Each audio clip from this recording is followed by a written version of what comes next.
I'm Marilee Caruso. It's Thursday, July 31st. Today, smoked out. This has been probably the most profound one that we've had to cancel this summer, with the most people affected. Wildfire smoke chokes Manitoba. How this July ranks on the smoke scale. Also today, blame Canada. We have smoke shrouding the city here. Just how far-reaching our wildfire smoke is traveling and the effect it's having on other cities. Plus, cycle of hope. When they move into their home, it changes their future. How a bike ride through cottage country is changing the lives of Winnipeg families.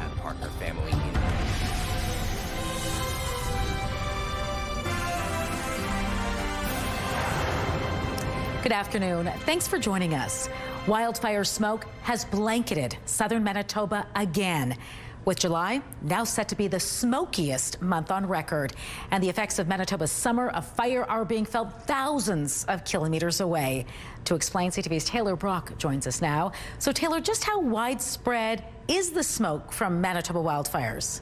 Well, Marilee, headlines from media outlets across the United States Midwest are describing the smoky conditions, blaming the wildfires in Manitoba and Saskatchewan. This is a video from Minnesota today. Duluth is just one of the places looking a lot like Winnipeg. Cities like Minneapolis and Chicago issued air quality alerts this morning. This as Canadian wildfire smoke is choking the states of North Dakota, Minnesota, Wisconsin, Illinois, and Iowa. It's tough to swallow for one retired meteorologist in Chicago, calling the situation a tragedy. We have smoke shrouding the city here. I live in a high-rise building on the north side of Chicago, right on the Lake Michigan shoreline, and normally I can see the city skyline, which is only about 6 miles south of me, very clearly. I can't see more than 2 miles today. And I just was out on my balcony, and you can smell the smoke quite dramatically. I feel like the Canadian thing, too, is apologize to our American neighbors, Taylor. I think they'd understand. What about here in Manitoba? How are we dealing with the smoky air? Well, Marilee, the smoke is forcing people to stay indoors, much to the disappointment of hundreds of young Winnipeggers expecting to take part in some fun and games. We've been keeping track of it all week, looking at it, hoping and praying that, the weather would cooperate. But it didn't actually, because of air quality warnings. BGC Winnipeg, formerly known as the Boys and Girls Club, was forced to cancel its Jumpstart games today. They were set to host 600 kids aged 6 to 12, taking part in the 5-week CSI Summer Learning Enrichment Program. Past years have brought together children from the Winnipeg School Division for a day of outdoor activities, bouncy castles, and a barbecue. With the air quality that we've had this summer, we've had increased risk, of canceling, and had to cancel multiple outdoor types of experiences. But this has been probably the most profound one that we've had to cancel this summer, with the most people affected. Stand by. Director Michelle Schmidt says the games won't be rescheduled because there's only a few days left in the summer program. Oh, that's terrible to hear. All right, thanks for this, Taylor.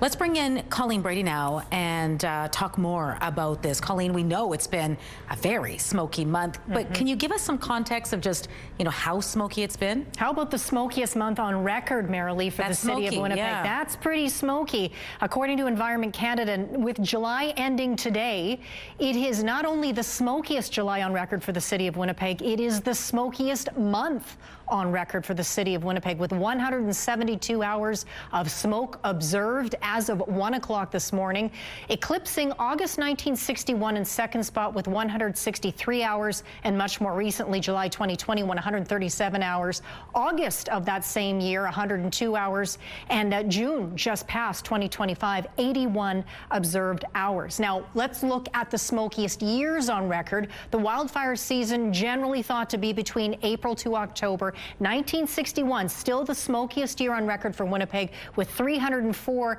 hours of smoke observed during that period. Now, We're in second spot right now, Marilee. 2025, 263 hours as of 1 o'clock this morning. That means we're not too far behind. And if this smoke holds on for not too many more hours, we will eclipse that record set in 1961. That's not a record we want to set, of course, but it may well look like we will set that record as well. More on the smoke coming up, including a look at where those air quality warnings are in effect tonight. All right, we'll chat again soon. Thanks, Colleen. Now to where all that smoke is coming from. Hot, dry conditions are feeding wildfire activity in parts of the north, in particular, the city of Thompson. It says high temperatures and strong winds are feeding into the trio of fires north of the city, known collectively as the Thompson Complex.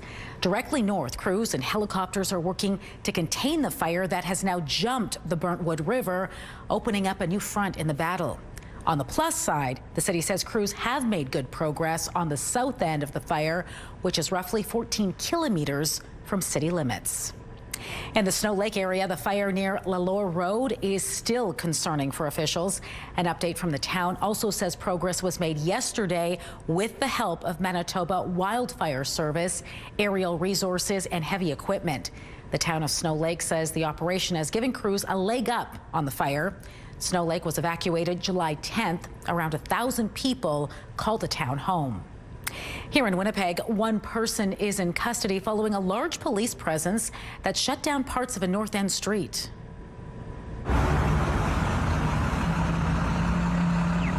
The Winnipeg Police Service says officers arrived for a gun-related call on Mountain Avenue at Salter Street yesterday afternoon. North District Police were assisted by the tactical team. 7 units were on scene in response to the call. Police say the case will be followed up by the gang unit. To the by-election now in Elmwood, East Kildonan, another candidate has thrown their hat into the ring to replace late City Councillor Jason Schreier. Abel Gutierrez is the fourth candidate confirmed for the Elmwood East Kildonan by-election.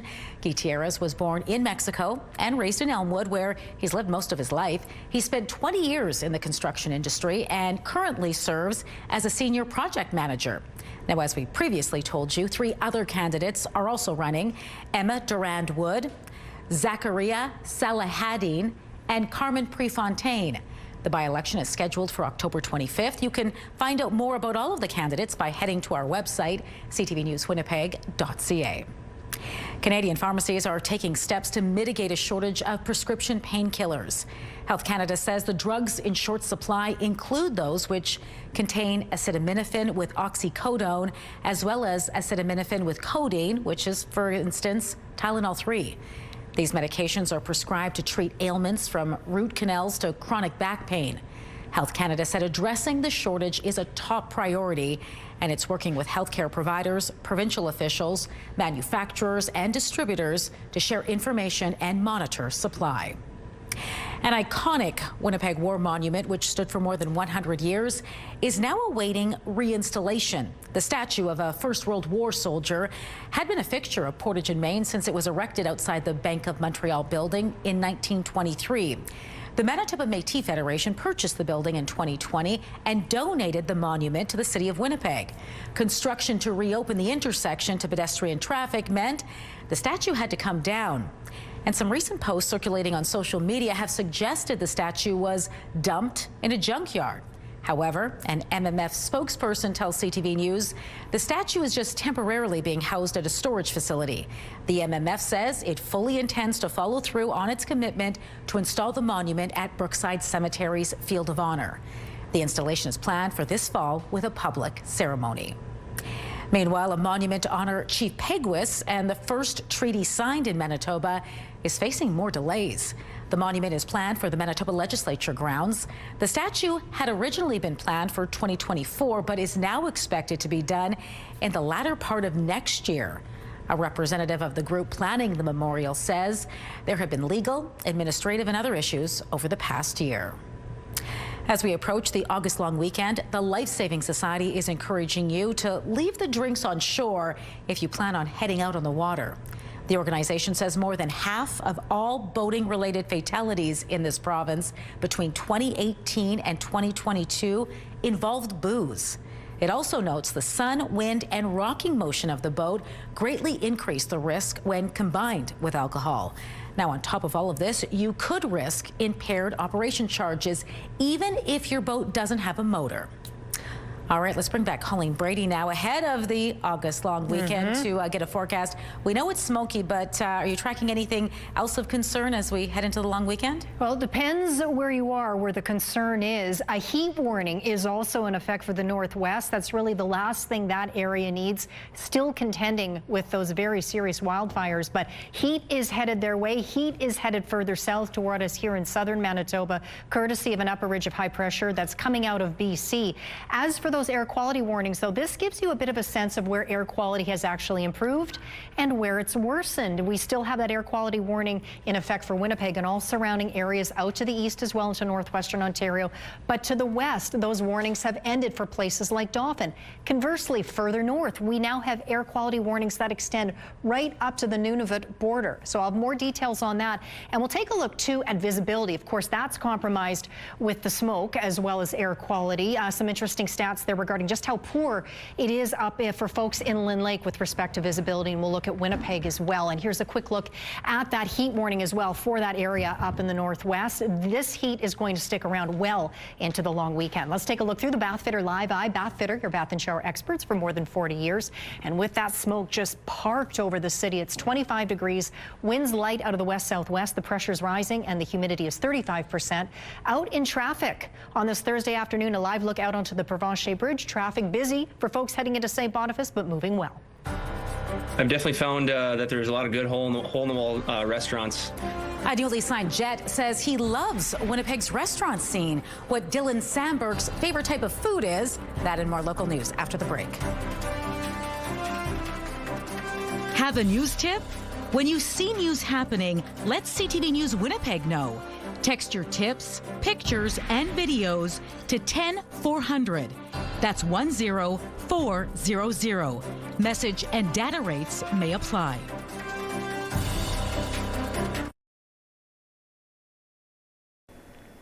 Apple reported earnings today after the North American stock markets closed. Apple reported very strong iPhone sales, bringing in $44.5 billion in its latest quarter. The stock was up in after-hours trading, but shares still haven't recovered from the April low. Investors have been worried that Apple isn't executing a strong AI plan. Here's how the trading day ended. The Canadian dollar is down again today to 72.18. West Texas Intermediate dropped to 69.26. Our fix on Western Canadian Select has it up to 57.03. And the TSX dropped 110 points today, ending the day at 27,259. Those are your business headlines. I'm Marilla Fernandez. A Jets defenseman who just signed a multi-million-dollar contract says he's happy to put down roots in Winnipeg and enjoy some pasta. I've definitely found that there's a lot of good hole-in-the-wall restaurants around Winnipeg, especially Italian restaurants. So that's been good. As we showed you yesterday, the Jets have made a 3-year deal with Dylan Sandberg. It's worth $5.75 million per season. The 26-year-old set career highs in goals and points last season. Sandberg says Winnipeg is a great place to play hockey, and Manitoba reminds him of his home in Minnesota. It reminds me a lot of home. Just less trees up there, but everything, the weather's the same from where I grew up, and everything's pretty much the same, and everyone's really been nice and welcoming, which is great. The Jets finished the best regular season record in the NHL last season, but were eliminated in the Stanley Cup playoffs. The Jets begin the season September 21st against the Minnesota Wild, Sandberg's home state. Well, it's one of the most inspiring fundraising events of the summer, blending scenic cycling routes with a powerful mission. It's called the Cycle of Hope and is raising money to help build safe, affordable homes for Manitoba families. From Winnipeg, a bit challenging because of the elevation changes on the roads around Kenora. So training for that from the flatlands to the prairies is a bit more complex. A group of cyclists are about to embark on a 300-kilometer journey through the lake country around Kenora. The cyclists are raising money for Habitat for Humanity Manitoba. Since the event began, Cycle of Hope has raised more than $4 million and built 25 affordable homes for families in need. When they move into their home, it changes their future, and it changes the future for the children. And so it's really wonderful to work with these hardworking families that we can create a path where it makes a difference in their lives to move from this point forward. The Cycle of Hope gets rolling August 5th through the 8th. Visit Habitat for Humanity Manitoba's website for more details. Community Connection is brought to you by Mr. Reuter Plumbing. Born to be a hero, trained to be a plumber. Coming up in Spotlight, a pretty good deal for fans of classic Canadian rock and professional hockey. That and local entertainment news after the break.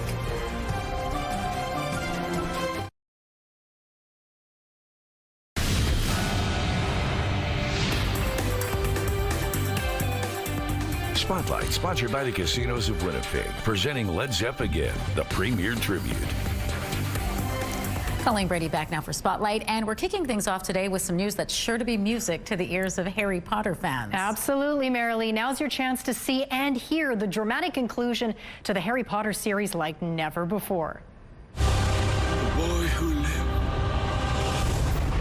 come to die.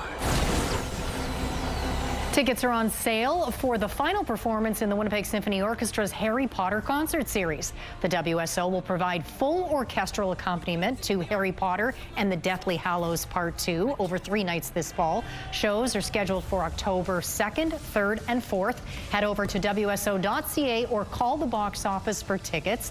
Fun fact, Marilee, get this. Today, July 31st, is Harry Potter's birthday, making him 45 years old. Oh, why are you making us feel so old? You're welcome. Colleen, by telling us that. Yeah, ouch. Oh, I didn't need to know that. Okay. Now you know. And now to a pretty good deal for hockey fans who also love Canadian classic rock. Yeah, pretty wild. There's a special combo deal available for a concert and 2 hockey games. Some may wish for city streets. Now pick up a 3-pack of tickets for the Burt Block Party and 2 hockey games for only $99. It gets you into the August 17th show, headlined by Kim Mitchell, as well as the Manitoba Moose home opener October 10th, and your choice to see the Winnipeg Jets take on either the Seattle Kraken or Utah Mammoth at the end of October. Tickets are available through Ticketmaster. That's a great deal. It is. All right, now to an Interlake museum that is offering us a glimpse into the community's past. That's right. Visitors to Winnipeg Beach can visit the community's new museum. They used to call it the Coney Island of the North. The Winnipeg Beach Historical Society Museum is now open in a former candy store. Vintage photos and posters pepper its walls, but the crown jewel is a 12 by 8 foot diorama depicting the town in the early 1940s, including a roller coaster, schoolhouse, town hall, and dance pavilion. It was created by longtime resident Peter Shaw and was stored in a basement. I really believe that people come to Winnipeg Beach because they're looking for a reminder of a happier, gentler time. And that's really what we're trying to cultivate with the Historic Society, is just celebrating the history. The museum hopes to add more interactive elements to the space in the future and has put out calls for photos, vintage items, and memorabilia related to Winnipeg Beach. Whoever's idea it was to put a roller coaster right in the middle of Winnipeg Beach like that, I love it. Bring it back. Bring it back, yeah. Okay, thanks, Colleen. You're welcome. Beat those midweek blues with the Rookies starting at 8, then wind down with E-Talk at 10:30, all right here on CTV. A live look right now onto McPhillip Street. Busy, traffic moving, well, in all 4 directions by the looks of it, but moving well. 25 degrees, light winds. I'll have a look at those warnings and the smoke coming up.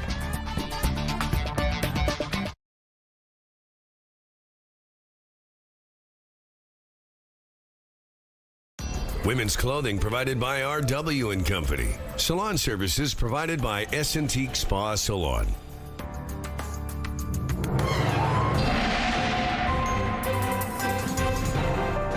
CTV Skywatch weather brought to you by South Beach Casino and Resort. Visit southbeachcasino.ca. Well, that smoke continues to sit not just over Winnipeg, but over much of the province, of course. Air quality warnings continue for a good swath of Manitoba, including Winnipeg, all surrounding areas. But out to the southwest, while the warning is still in effect in Brandon, it has been dropped from Dauphin. It may still be a little smoky in those areas, though. Further north, though, we have air quality warnings that have extended well up to the Nunavut border now, including places like Lynn Lake. Now, I want to talk about this for a moment. Now, to give you some perspective, visibility in Winnipeg diminished with respect to that smoke. Between 4 a.m. and 6 a.m., visibility out of the airport dropped from about 15 kilometers to just 6 kilometers. That may seem significant, and it is, but up in the Lynn Lake area for the bulk of the day, visibility has been reduced to just 400 to 600 meters for most of the day. So very poor visibility in the midst of all that wildfire activity there and all that smoke. Lynn Lake on top of that, as well as Flin Flon and the Paw regions, under a heat warning issued by Environment Canada. That means hot highs approaching 30 degrees over the next 3 days and very warm overnight lows in the mid to upper teens, not giving much relief. So certainly not what's needed in the midst of firefighters and residents up there dealing with so much already, but it will be very warm there. It's going to be very warm here too. But as for the night ahead, were it not for the smoke, would be quite clear over much of southern Manitoba. Into Friday we go, where smoke is still expected over the south as well as the north. How that's going to impact the bomber game now, unclear at this point. Overnight we go into Saturday, starting off the long weekend, where temperatures will be rocketing up pretty warm as well all throughout the long weekend. For tonight for Winnipeg, we drop down to 12 degrees with that smoke. Light winds, that's part of the problem too. It's not moving that smoke out of here.